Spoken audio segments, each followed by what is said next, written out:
दोस्तों, सीमेंट का आप व्यापार करना चाहते हो और डीलरशिप लेना चाहते हो, तो डीलरशिप के लिए क्या क्या करना पड़ेगा, आपको डीलरशिप मिल जाए, है ना। तो दोस्तों, सीमेंट का व्यापार दो तरीके से किया जा सकता है ना। पहला तरीका होता है रिटेलर बन के काम करो आप किसी डीलर के अंडर, है ना, या फिर आप खुद डीलर बन जाओ, है ना।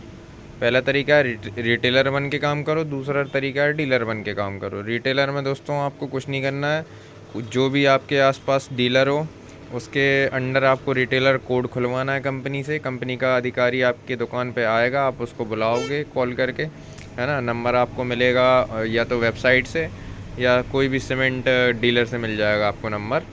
तो उससे आप नंबर लेके अपनी दुकान पे अधिकारी को बुला के उससे बोलना आप कि मेरे को रिटेलर बनना है और किसी भी अच्छे डीलर के अंडर मेरा कोड खोल दिया जाए।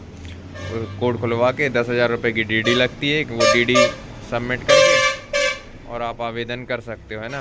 रिटेलर बनने के लिए दोस्तों ना आपको जीएसटी की ज़रूरत पड़ेगी ना किसी और जानकारी की ज़रूरत पड़ेगी। सिर्फ लगेगा आपको एक चेक लगेगा, है ना। एक चेक जमा होता है 10,000 रुपये का, और साथ में अकाउंट डिटेल्स लगेंगी बस, है ना। लेकिन अगर आप डीलर बन के काम करते हो तो आपको कुछ दस्तावेज़ों की ज़रूरत पड़ेगी, जैसे कि जीएसटी बनवाना पड़ेगा आपको पहले नंबर, है ना।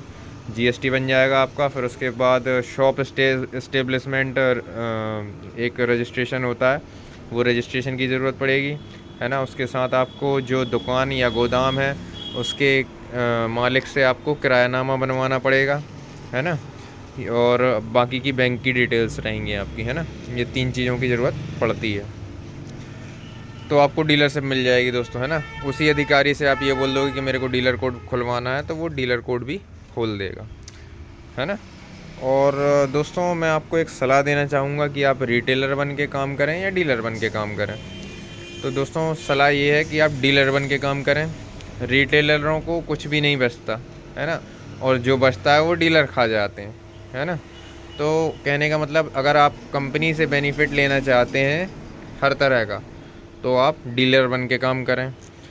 कस्टमर से तो बेनिफिट ना डीलर ले रहा है ना रिटेलर ले पा रहा है ना। डीलर छोड़ देता है क्योंकि उसको अगर ज़्यादा से ज़्यादा उसका टारगेट हो जाएगा कंप्लीट और माल बिक जाएगा तो वो कंपनी से कमा लेगा। और डीलर छोड़ देता है तो रिटेलरों से कोई माल नहीं लेगा, क्योंकि भाई रिटेलर वही चीज़ में 2 रुपये 5 रुपये महंगे में दे रहा है, तो उस आदमी डीलरों के पास जाएगा ख़रीदने के लिए। तो रिटेलर बन के काम ना करें, है ना, डीलर बन के ही काम करें। आपको अगर कोई सलाह दे रहा है कि भाई रिटेलर बन के काम कर रहे हैं, कर लो, है ना, या रिटेलर में कम पैसा लगेगा, शुरुआत में करके देखो, है ना, भाई शुरुआत में ही डूब जाओगे, है ना। और डीलर बन गए ना अगर, तो 99% चांस रहते हैं कि आप सक्सेस कर जाओगे, है ना। एक आध परसेंट चांस रहता है, कभी माल ख़राब हो जाता है, कभी व्यवहार ख़राब होते हैं अपने, है ना, या कभी मैनेजमेंट ख़राब रहता है।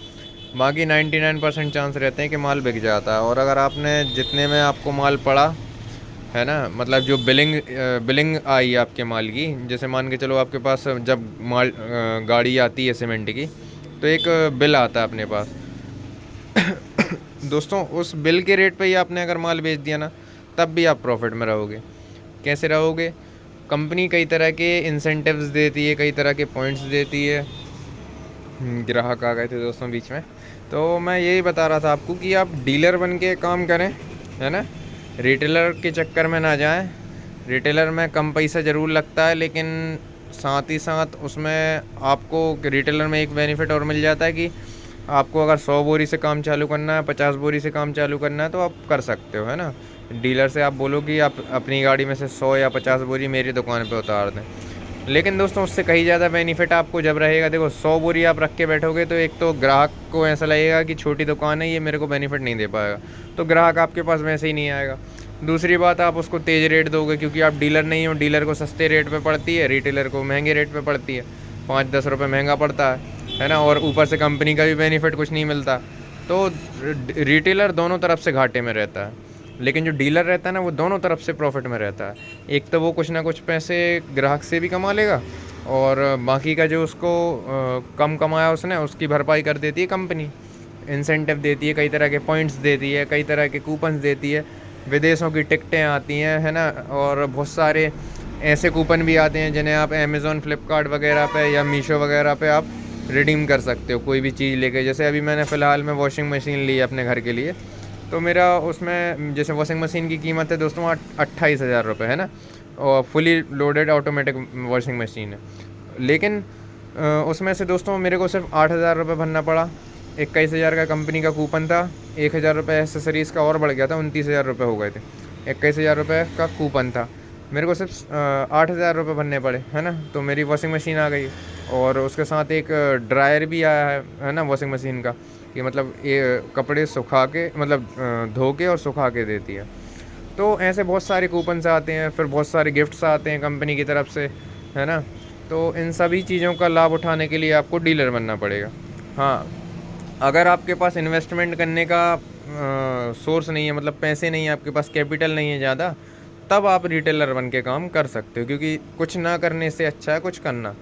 लेकिन अगर आपके पास इन्वेस्टमेंट है, 3 लाख रुपए तक आप इन्वेस्ट कर सकते हो, तो आप फिर डीलर बन जाओ, है ना। क्योंकि आराम से 2.5-3 लाख रुपए जमा करके वो कुछ देखो, ऐसे तो इन्वेस्ट करने के लिए, डीलर बनने के लिए 10 लाख भी कम पड़ जाते हैं, है ना। लेकिन 3 लाख से भी डीलर बना जा सकता है। मैं खुद बना था, है ना। और आप किसी भी मतलब सीमेंट कंपनी के अधिकारी को बुला के उससे समझ सकते हो कि भाई मेरे पास इतने पैसे हैं और मेरे को डीलर बनना है ना। आपके मेरे पास मान के चलो 2.5-3 लाख रुपए है, मेरे को डीलर बनना है, डीलर बन के काम करना है ना। वो आपको डीलरशिप दे देगा।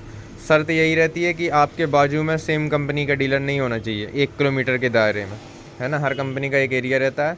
और जब भी सीमेंट कंपनी की डीलरशिप लें तो बहुत सोच समझ के लें कि आप कौन सी कंपनी की डीलरशिप ले रहे हैं। पहली बात, उस कंपनी का आपके एरिया में चलना ज़रूरी है। दूसरी बात, उस कंपनी के आपके एरिया में मतलब आपके लोकल्स में, मतलब 1 किलोमीटर के दायरे में आपके चारों तरफ 1-1 किलोमीटर पकड़ लेना, वहाँ पे और कोई डीलर नहीं होना चाहिए उस सीमेंट कंपनी का, है ना। और ना कभी आप अपने एरिया में बनने देना कोई डीलर। इतनी आप पकड़ बना के चलना कंपनी से, तभी आप सीमेंट कंपनी में और सीमेंट प्रोडक्ट में प्रॉफिट अच्छा खासा निकाल पाएंगे। तो इन बातों का ध्यान रखें दोस्तों।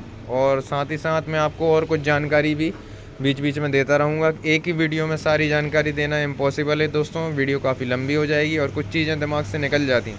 मैं कभी भी अपनी स्क्रिप्ट नहीं लिखता हूँ, आप देख सकते हो। मैं जो बोलता हूँ अपने नॉलेज के दम पे बोलता हूँ, अपने एक्सपीरियंस के दम पे बोलता हूँ। कभी भी मैं सोचता भी नहीं हूँ बोलने से पहले कि मेरे को क्या बोलना है ना।